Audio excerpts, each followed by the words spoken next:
Hello everyone. तो कैसे आप सब लोग? आई होप सब बढ़िया चल रहा है and welcome back to easy PSC. So this is part 2 of the geography PYQ analysis. Part 1 में हमने देखा आधे क्वेश्चंस, अभी अदर हाफ हम लोग इस वीडियो में देखने वाले। Okay, so now let's start. Next question में इन्होंने बताया क्या, वेट बल्ब टेम्परेचर। तो what actually is wait bulb temperature? So it is the lowest temperature to which an object can be cooled by the evaporation of water into the air at constant pressure. So basically क्या कहते हैं, हम simple terms में समझेंगे। Okay, now suppose आप एक जगह पे खड़े हैं जहाँ पे हीट बहुत है। सपोज राजस्थान में किसी जगह में आप खड़े हैं, ओके, राजस्थान में। तो अब हीट बहुत ज़्यादा है, सपोज वहाँ पे 40 डिग्री सी टेम्परेचर है। नाउ वो जगह बहुत हीट है तो आपके बॉडी के अंदर भी हीट है। ओके, तो आप किसी ऐसे पेड़ के शेड के नीचे चले गए। ठीक है, आप पेड़ के शेड के नीचे चले गए तो टेम्परेचर तो 40 डिग्री से है, बॉडी के अंदर भी टेम्परेचर बढ़ गया। अब बॉडी क्या करेगा, आपने पानी पी लिया अगर, तो बॉडी क्या करेगा, आपके बॉडी में से ऐसे हीट इवापोरेट करेगा। आपके बॉडी में से जब हीट इवापोरेट हो रहा है तब आपका बॉडी कूल डाउन होगा, है ना। तो आप इस तरह से बच जाएंगे, आपका बॉडी का टेम्परेचर मेंटेन होगा। अगर सेम 40 डिग्री सी टेम्परेचर आप किसी कोस्टल एरिया में जाएंगे, जैसे महाराष्ट्र या फिर Tamil Nadu, Kerala, same 40 degree C का टेम्परेचर रहा, तो वहाँ पे तो ह्यूमिडिटी भी बहुत ज़्यादा है, क्योंकि कोस्टल एरिया है तो, है ना, एयर में बहुत ह्यूमिडिटी होती है। लेकिन राजस्थान में तो ह्यूमिडिटी नहीं है, वो तो बहुत ड्राई रीजन है। अब आप केरला में चले गए, ह्यूमिडिटी बहुत ज़्यादा है, 40 डिग्री सी टेम्परेचर है। आप चाहे वहाँ पे भी कितना भी पानी पी ले, आपकी बॉडी टेम्परेचर लोअर नहीं करेगी, आपकी बॉडी की टेम्परेचर लोअर नहीं होगी। क्यों? क्योंकि बाहर तो ऑलरेडी बहुत ह्यूमिडिटी है ना। तो ऐसे ही वाटर इवापोरेट करके जाएगी कहाँ, आपके बॉडी में से, तो वाटर बॉडी में से इवापोरेट ही नहीं होगी, आपके बॉडी का टेम्परेचर बढ़ जाएगा और आप थोड़ी देर में ही कोलैप्स कर जाएंगे। सो this is the wet bulb temperature. समझ गए आप? तो यही कोर कॉन्सेप्ट है, अगर ये समझ गए तो बाकी सब अपने आप ही क्लियर हो जाएगा। इसलिए ना इस क्वेश्चन में ये स्टेटमेंट नंबर 1 काफ़ी वेग है कि इधर वेट बल्ब टेम्परेचर को फ्लडिंग और ट्रॉपिकल साइक्लोन्स के साथ भी जैसे लिंक कर दिया है। अब डिफरेंट कोचिंग इंस्टीट्यूट्स इसका डिफरेंट आंसर बता रहे हैं, तो will need to wait for official answer की। अब ये स्टेटमेंट तो करेक्ट है, ठीक है। तो ऐसे wait bulb temperature is the true indicator of human heat stress. तो हायर ह्यूमिडिटी होगा तो बॉडी में से लेस इवेपोरेशन होगा, ठीक है, and that will be extremely dangerous. वही कॉन्सेप्ट अब मैंने यहाँ पे भी बताया, तो आप ऐसे पढ़ लीजिए एक बार, फिर आपको समझ में नहीं आए तो आप एक बार और कॉन्सेप्ट को समझ लीजिए, वीडियो को रिवाइंड करके देख लीजिए, तब भी समझ में नहीं आए कमेंट ज़रूर करना। यहाँ पे मैंने ये भी बताया कि what is the difference between dry bulb temperature and wet bulb temperature. तो ड्राई बल्ब तो वो जो भी एयर का टेम्परेचर होता है उसको मेजर करते हैं, लेकिन वेट बल्ब में हीट और ह्यूमिडिटी दोनों को ही मेजर करते हैं, ठीक है। तो ये डिफरेंसेस है, ये भी आप पढ़ लेना। What is the threshold scientific consensus identifies 35 degree C wet bulb temperature as the theoretical limit for human survival. मतलब 35 डिग्री सी से ज़्यादा अगर वेट बल्ब टेम्परेचर चला गया तो ह्यूमन सर्वाइव नहीं कर पाएंगे।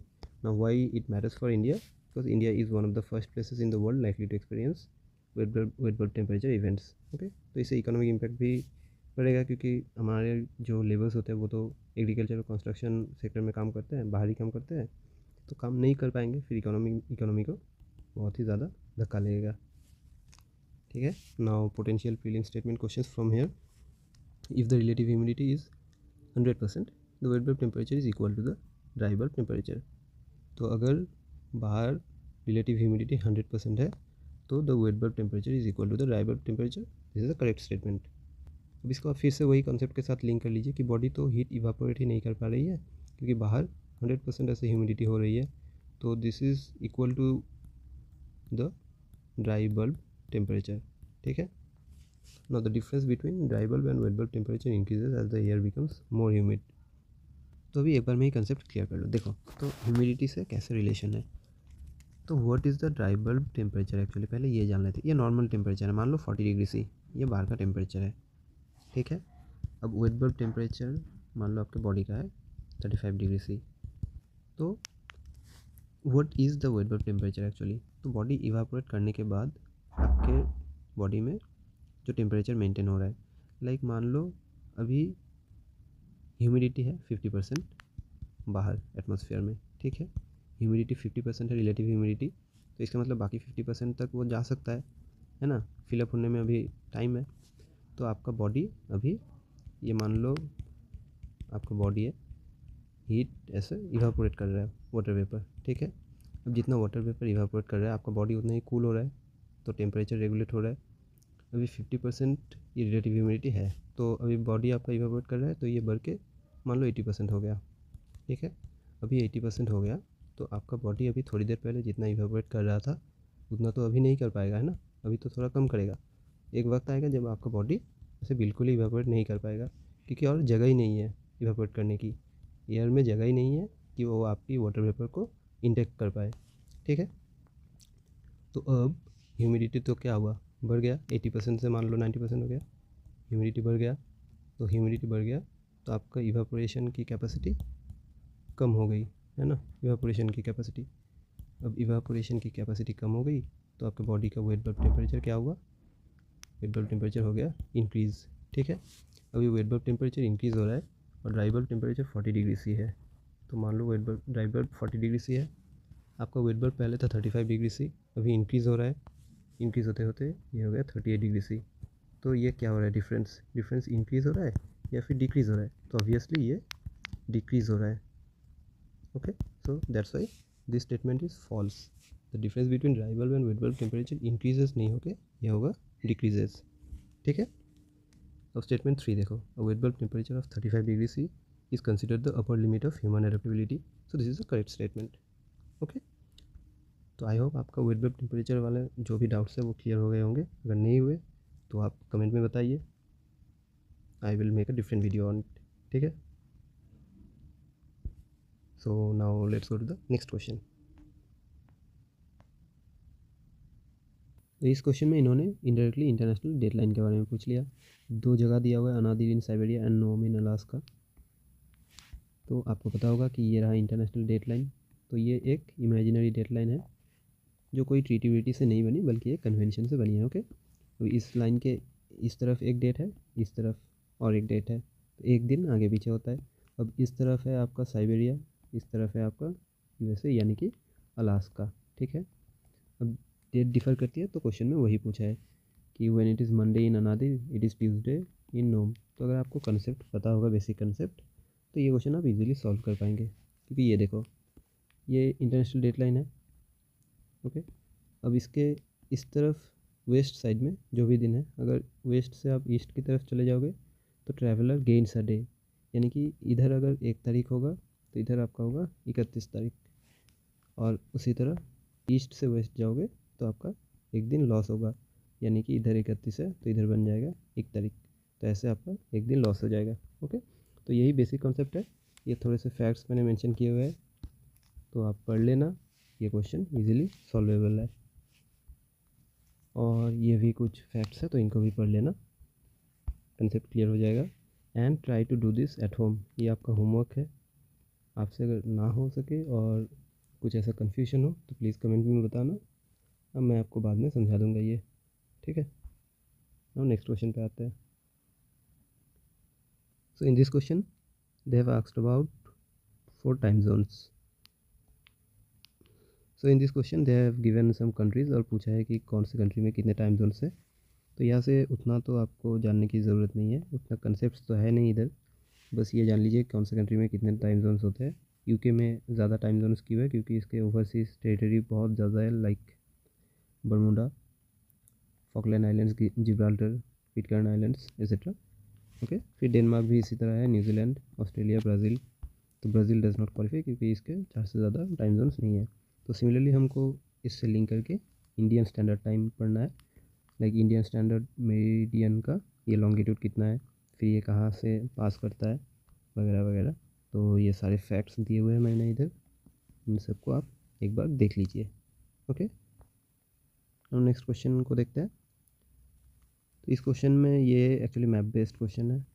तो अभी इस क्वेश्चन में इन्होंने पूछा है कि Andes mountains pass through how many of the above countries.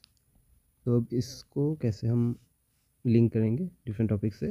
पहले तो एंडीज माउंटेन के बारे में पढ़ना होगा कि ये कौन से कंट्रीज में से जाते हैं। तो ये एक फोल्ड माउंटेन है, world's longest mountain range, part of 7 countries South America के। ये सारे कंट्रीज़ आपको याद होने चाहिए। ओके, क्योंकि अभी इन्होंने ये पूछ लिया, बाद में पूछ लेंगे कि कौन से कंट्रीज से पूछ पास करते हैं या नहीं करते, फिर से पूछ लेंगे। वाइडेस्ट ये कहाँ होता है, बोलिविया में, ब्राज़ील को टच नहीं करता, दिस इज़ ऑल्सो फैक्ट। तो ये रहा आपका एंडीज़ माउंटेन, ठीक है। अब जो भी कंट्रीज़ इधर दिए हुए हैं मैंने उनसे रिलेटेड जो भी कुछ स्पेसिफिक फीचर्स है वो इधर दिया हुआ है, तो आपको इन सब को पढ़ना है, ठीक है।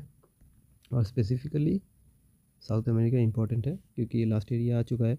तो साउथ अमेरिका से रिलेटेड जो भी कंट्रीज़ है उनके जो भी फीचर्स है, ये जब आप मैपिंग के स्टैटिक क्लासेस करोगे तो कौन से माउंटेन्स है, डिज़र्ट्स है, लेक्स है, ये सब आपको पढ़ना है।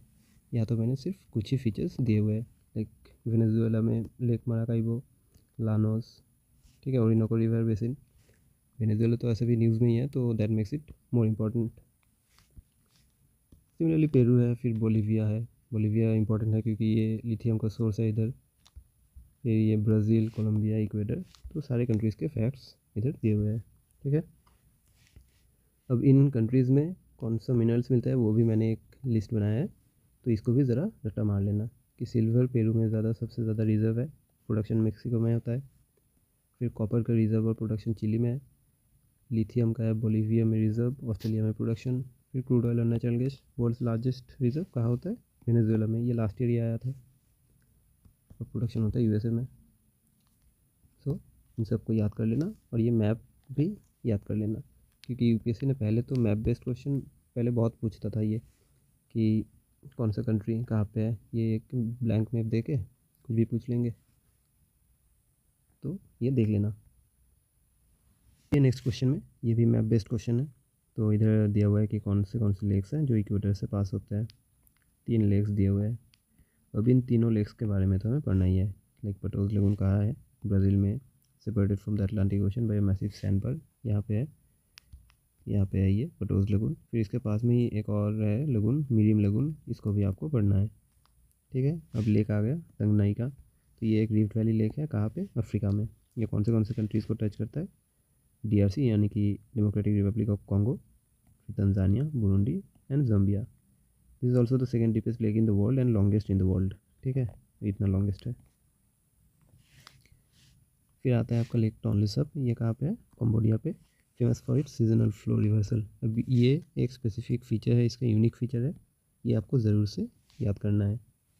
तो ये फ़ीचर एक्चुअली क्या है कि देखो, जब ये मानसून सीज़न होता है, ठीक है, लेक भर गया, फिर मेकोंग रिवर में आके, ये मेकोंग रिवर है, ये लेक से टोनले सप रिवर निकलता है, ये आके इधर मेकोंग रिवर में मिक्स होता है जब ये लेक भर जाता है, ओके, मानसून में, ठीक है। अब कुछ दिन बाद जब ये मेकोंग रिवर भी फुल हो जाता है मानसून रेन से, तब इसका ना फ्लो उल्टा हो जाता है, फिर ये ऐसे हो जाता है, ऐसे मेकोंग से टोनले सप रिवर के ज़रिए ये वापस से टोनले सप लेक में चला जाता है पानी, तो ये सीजनल फ्लो रिवर्सल होता है, ओके। तो ये फीचर आप ज़रूर से याद कर लेना। फिर अब इन्होंने कहा है कि कौन से लेक इक्वेटर को पास करते हैं, तो अब ये इंपॉर्टेंट है हमारे लिए जानना कि एक्चुअली कौन से ये ऐसे लेक हैं, क्योंकि इनमें से तो कोई भी नहीं है। फिर कौन से लेक्स ट्रॉपिक ऑफ कैंसर को पास करते हैं, कौन से ट्रॉपिक ऑफ कैप्रिकॉर्न को पास करते हैं, so these are also important. जैसे लेक विक्टोरिया इक्वेटर को पास करता है। फिर लेक आइरी आ गया, tropic of Capricorn. Limpopo river, ये cuts the tropic of cancer twice, ये कहाँ पे है, तो ये रहा लिम्पोपो रिवर, अफ्रीका में, ठीक है। फिर आ गया आपका Congo river, deepest in the world, Boyoma Stanley waterfall on equator and it cuts the equator twice, ये रहा Congo river. And also the Nile river, ये तो आपको पता ही है, इजिप्ट में है, okay. So these are the important facts from this question.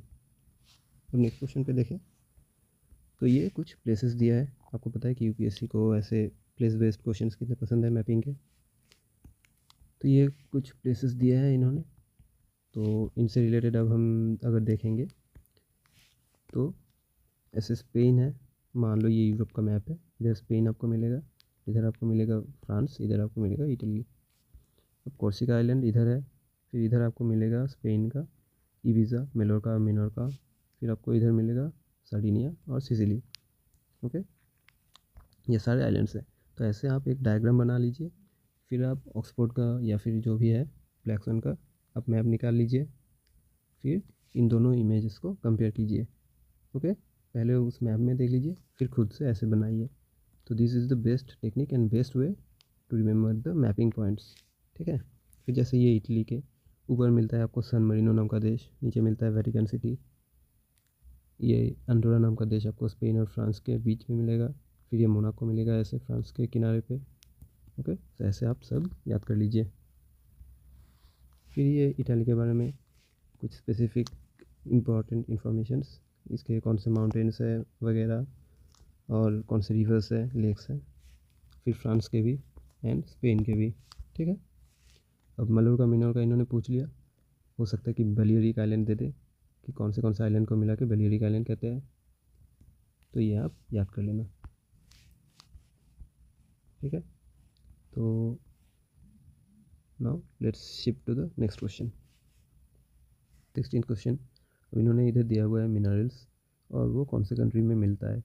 Okay, तो अब इसका एनालिसिस कैसे करें कि हमें देखना है डायमंड कहाँ पे मिलता है, लिथियम कहाँ पे मिलता है, निकल कहाँ पे मिलता है, बोत्सवाना में क्या मिलता है, चिली में क्या मिलता है, इंडोनेशिया में क्या मिलता है। तो पहले तो हम लिथियम, निकल और फिर ये डायमंड के बारे में पढ़ लेंगे।